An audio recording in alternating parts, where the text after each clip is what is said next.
HBO wants you to pick a side, black or green, Rhaenyra or Alicent.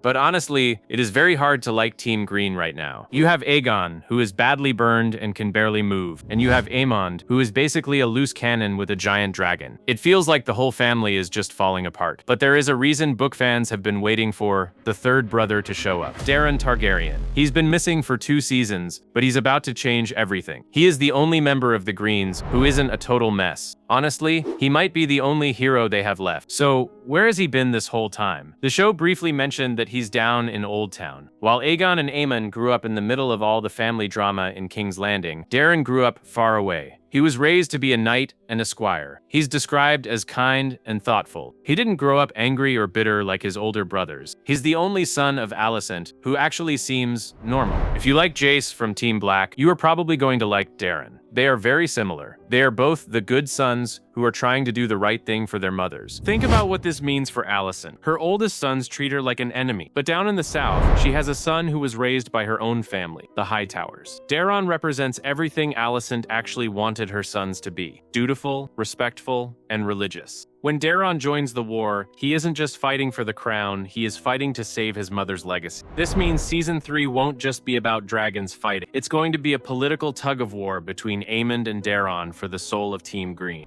Now, let's talk about his dragon, Tessarion. Fans love the Dragonmath of this show, and Tessarion is a fascinating variable. People think the Greens only have Rhaegar, and sure, Rhaegar is a giant, but she's slow. Tessarion, the Blue Queen, is the exact opposite.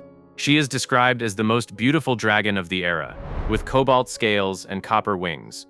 But more importantly, she is a fighter jet. The union between Daeron and Tessarion is one of noble partnership. To truly understand why this bond matters, we have to look at the actual map of the war. Right now, Team Black has a major advantage because Rhaenyra has recruited the Dragonseed bastards. They have huge dragons like Vermithor and Silverwing. If Team Green only has Vhagar, they are outnumbered and surrounded. This is why Tessarion is a literal lifesaver for the Greens. While Vhagar is holding the line in the Riverlands, Daeron and Tessarion are locking down the entire south. Without them, the Green Army would be wiped out in weeks. Daeron is essentially running a one-man rescue campaign to keep his family alive. In the books, this is put to the test at a moment called the Battle of the Honeywine. Lord Ormond Hightower's army is trapped. They are surrounded on all sides by the black-aligned lords of the Reach. And then, out of nowhere, Daeron and Tessarion arrive. He doesn't just burn people randomly.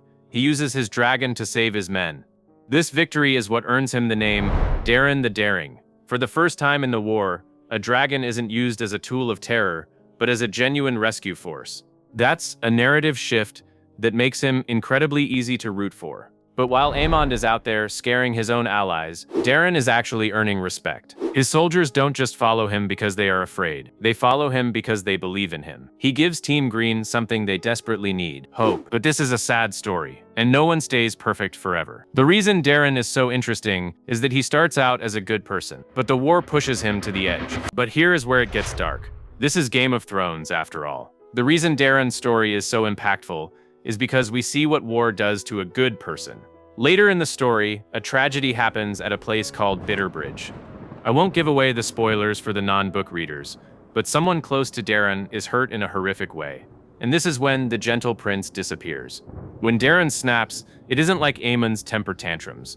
It is a cold, calculated fury. There is a specific event coming up that changes him forever. Watching a good person be forced to do bad things for his family is much more interesting than watching someone who is already a villain. Daeron grew up away from King's Landing, away from the toxic politics, away from the constant manipulation of the royal court. While Aegon and Aemond were becoming products of resentment and pressure, Daeron was in Oldtown. Unlike almost every major player in the Dance of the Dragons, Daeron isn't driven by ego. He isn't obsessed with prophecy.